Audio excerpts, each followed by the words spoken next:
Welcome everybody to the Bendire Thrasher training for Arizona. I'm Jenny McFarland with the Tucson Audubon Society. I coordinate the Arizona Important Bird Areas program, and we're going to be hearing today from Cody Bear Sutton, who is from New Mexico State University, who's working on a project regarding these Bendire Thrashers, which is a really interesting Arizona tie-in because it is a priority species for the Arizona Important Bird Areas program.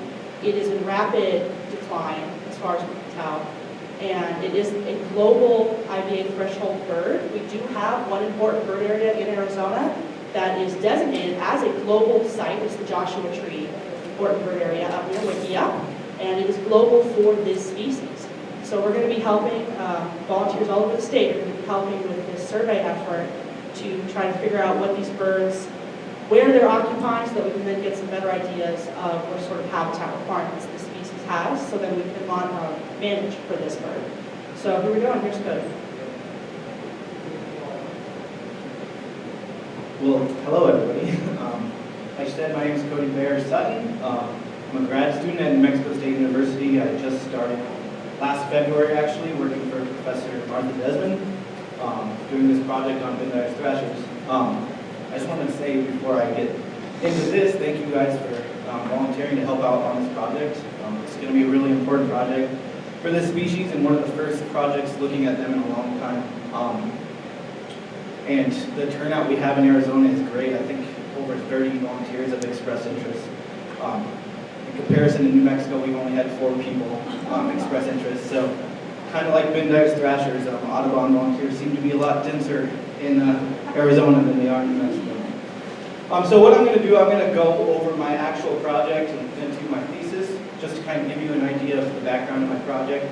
I'll kind of just go over it a lot briefer than I would at like a conference or anything like that, just because it can get boring. I don't want to bore you guys. And then I'll go into the protocols and a little bit of training and tell you exactly what you guys will be helping on in the field. So my project's looking at the abundance, distribution, and breeding habitat requirements of Bendire's Thrashers in the Southwest. So arid land birds have been pointed to be the fastest declining group of birds by the State of the Birds report. That's compared to like the wetland birds, temperate forest birds, stuff like that.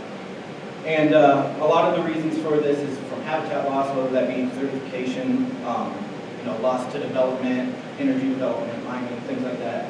Degradation from grazing, overuse, drought, which has been going on in the desert Southwest for a long time now. And a lot of these species are understudied, especially the thrashers, which we'll talk about soon. There hasn't been a lot of research done on them until recently.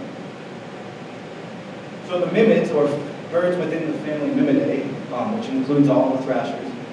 There's 9 species that occur in the U.S., and these are mostly arid land obligates, meaning they require these the habitats in the desert Southwest. And they're within this group of 9 species are 3 of the fastest declining arid land species, those being Bendire's thrasher, the Wisconsin thrasher, and the sage thrasher. Some things that stand out in this group is they typically have those thicker curved bills, aside from the mockingbirds and the sage thrashers. Subdued color, little sexual dimorphism, so there's not going to be an obvious difference between males and females. Their diet mostly consists of invertebrates. A lot of them spend time foraging on the ground for insects like the bendires and the curvebills, but they also will eat berries and seeds. And they're a highly territorial species. They set up territories. A lot of them are territorial throughout the whole year. They're not like a social species. They're not going to hang out in large groups. Aside from the mockingbird, which will hang out in some family groups.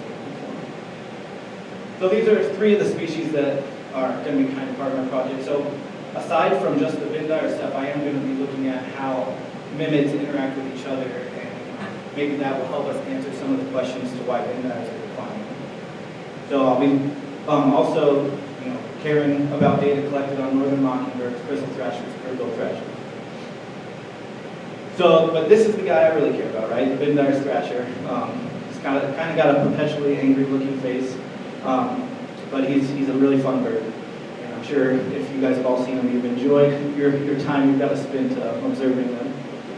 This is a range map. The funny thing about Bendire's range maps, if you ever get a chance to look at them, or if you've ever spent time looking at them, every one is different. Every range map I looked at for this species was different. This one right here implies that they only spend time year-round in Arizona, which, I mean, it is true, but they also spend time year-round in New Mexico. But it does show that, you know, the bulk of the population is in Arizona, with some in New Mexico. Supposedly there were some in Colorado. I think it's been a while since anyone's seen one there. Southern Utah, little part of Nevada, and then parts of eastern California. So from this point forward, I'll probably be referring to Bendire's Thrasher as Beth, which is their AOU code, and it's just a lot easier to say. So when I say Beth, just know that I'm referring to the Bendires. So Beth are secretive, cryptic, and oddly distributed species. Everyone says that they're, you know, one of the more shy thrashers. They're not gonna be always singing right at the top of a tree, making themselves really conspicuous. And oddly distributed by that, I mean, from what we know about them, we kind of have this idea of what is good habitat, you know, what they really prefer, but sometimes they just aren't where you think they would be, and sometimes they're in places where you don't expect them to be. So it's just an odd distribution. They're never really where you think they're going to be. They've been understudied. They were one of the last birds discovered in the U.S. In 1872, and not a lot has been done on them since. I think the first few papers were in the early 1900s, and then the last one was in 1978, and there's only about 3 papers total on them. And because of that, the current population estimates vary widely, from 20,000 to 170,000. I think the Partners in Flight estimate was 20,000, and the Breeding Bird Survey estimated it upward to 170,000. So we don't really know what their population number is, but we do know that they're declining. And because of that, they're listed as vulnerable by the IUCN. They're on the American Bird Conservancy U.S. watch list. They're species of conservation concern in every state that they occur in, with most of their population occurring in Arizona, but about 20 to 40% occurring in New Mexico, where there's a lot less people birding, so there's a lot less reports going there. So we don't really know how many there are in New Mexico. And the population is declining by 4.61% annually, which is the fastest declining arid land bird and one of the fastest declining birds in the U.S. It's estimated just recently by Partners in Flight that their population is going to decline by 50% from where it is now in 20 years, and up to 70% in the next 50 years. So things don't look that good based off what we know right now, but we need to find out more to really figure out what's going on. So that's what created my project. You know, New Mexico Game and Fish was seeing this breeding bird survey data that said the bird was declining by almost 5% every year for the last 14 years. And they're thinking, well, we better do something now before this species, you know, gets listed as endangered and becomes more of a headache for you know, landowners in New Mexico. So they funded my project and through New Mexico State, and I started last year. So I've done 1 field season, and I'm about to start my second in 2 weeks. So my objectives are to measure relative Beth abundance and distribution across its New Mexico range. So right now, there's only a little bit of an idea of where their distribution is in New Mexico. And it's really just based off of eBird records. So it really shows that the densest populations are down by Rodeo or Portal in Arizona, where a lot of people bird. But there's huge tracts of New Mexico where there might be Bendires that no one really goes with birds at. So that's kind of, we want to find out what their actual distribution is, and not just the distribution from where people are birding. And we also want to investigate those interspecific interactions between species of mimics. So we want to look at, you know, how curvebills and Bendires interact, because one of the biggest hypotheses behind the reason why Bendires are declining is because curvebills are expanding now to feed Bendires. So we want to look and see if that might be true. Also, they seem to overlap a lot with like other mimics like mockingbirds, where they share a lot of the same diet. So we want to see, is there some sort of competition? Is that the reason why Bendires are declining? Is because they're being outcompeted by other mimics? So also we wanted to map and estimate Beth breeding territory size. So during the breeding season, we know for sure that they're defending territories. We're not sure if they defend territories during winter. That's something hopefully someone will find out when I'm done with my project. But for the breeding season, we want to find those territories and we want to map them, find out how much area they're using during the breeding season, see, kind of get an idea of what the carrying capacity for a landscape would be. Bendires use 2 hectares when they're breeding, and you can get an idea of how many bendires you can fit in the area.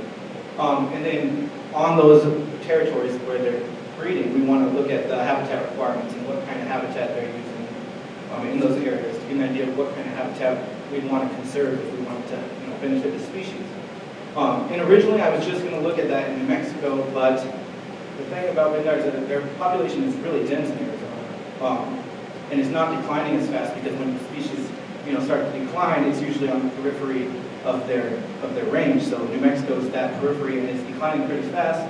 And we want to look at the habitat they use in New Mexico compared to the habitat where they're most dense in Arizona and see what are the similarities between where the species is really dense compared to where there's like only one Bendire in a 100-mile radius, and why that is. What's the difference in habitat? So I came up with some hypotheses to test and look at with my project. One was, with this project, we also wanted to set a standard way to survey for this species, because no one had done any surveys on it for a long time. So we kind of took the LeConte Thrasher, which has been getting a lot of research done on it lately, took their protocol and kind of came up with our own. We wanted to test if our method was using playback was a good method for detecting Bendire. So that was the first hypothesis I wanted to test. And then interspecific cues, we hypothesized that mimic habitat use will overlap between species because mimic may use interspecific cues when selecting habitat. So a Bendire may come into an area and see that there's other thrashers there, like a curved-bill or something, and they're like, oh, this is a good place for me to set up my breeding territory. Alternatively to that, maybe habitat use won't overlap between species because curved-bills or mockingbirds are out competing Bendires, and so they're pushing them out of areas. We also wanted to look at territory size, and we thought that territory size would be influenced by the vegetation composition, thinking that bare ground would be important because the Bendire thrashers, they're going to forage on the ground for insects, so they need bare ground. Shrub density, they need larger shrubs for nesting, berry-producing shrubs. This was an idea that was brought to us by biologists in Arizona who said most of the time when they find Bendires, they're in areas with berry-producing shrubs because they will use berries as part of their diet. And then things like elevation, precipitation, and major habitat type will also play a role in the size of those territories. And then also that the breeding territories will differ in vegetation structure in comparison with random. So I'll go into that later, but the thought is that there's an obvious difference between areas that Bendire thrashers are using to breed and areas where they're not breeding. So the first thing we wanted to do, or these are our methods for the abundance, the density, and the distribution. So first we had to define our study area. And the way we defined it in New Mexico is a lot more complex than the way we defined it in Arizona. In New Mexico, Game and Fish had a model created of best distribution. This was a Maxit model based, pretty much all it was a map that they created that based off of historic observations of Bendires from eBird or old breeding bird surveys, Christmas bird counts, things like that. They looked in those areas where the birds were and took the average annual precipitation, temperature, vegetation type, elevation, all those things, and created a map of what would be considered optimal habitat instead of the least optimal habitat based off of what Bendires were using from those observations. So we took that map, overlaid it with a more basic vegetation map. Cody, make sure you keep the microphone. Yeah, sorry. Yeah. And then we stratified that by habitat type. So the classifications would need to stay broad. We just classified them into 4 categories: desert shrubland, desert grassland, pinyon juniper, and sagebrush shrublands. In Arizona, we added in Sonoran Desert. So the dominant shrubland vegetation within these classifications mostly consisted of things like honey mesquite, juniper, cholla, catclaw, soap tree, yucca, saguaro, sagebrush, and creosote. So this is actually what that model ended up producing. So on the left is the example of all the Bendire's historic observations they used in New Mexico. So those are all of them, which is kind of crazy that it's just based off of that many observations. But it produced this, where red is the least optimum habitat, and green is the most optimum, and yellow is kind of in the middle. So this was the map that they came out with. You can see like there's some definite hot spots for Bendires, and this is definitely down where they're most dense if you look at the points. And, there's some other spots in New Mexico that people don't really, like these areas here, no one really lives in these areas, so they haven't really been birded that much, so we don't really know what the population is like in those areas. So my project was set out to survey all that area that's green to the greenish yellow. So in 2015, last year, we plotted 100 transects across that area based off of just those green and yellow areas. These are an example of what our transects look like across the whole state. And on those transects, we did a 13.5-minute survey, which is different than what we'll be doing this year, because we wanted to get an idea of what's going to work best when surveying these guys. So we started out by doing a 9-minute point count, where we broke it up into 3 3-minute intervals, and all species were recorded, but for any mimic detections, we took exact distance and bearings. And then we followed that 9-minute point count with a 4.5-minute playback. So the whole survey was 13.5 minutes, which is a long time. And the transects were 8 points of 2,800 meters. So 8 points, doing a 13.5 minute survey on each of those points, and walking 2,800 meters. It was a pretty long transect.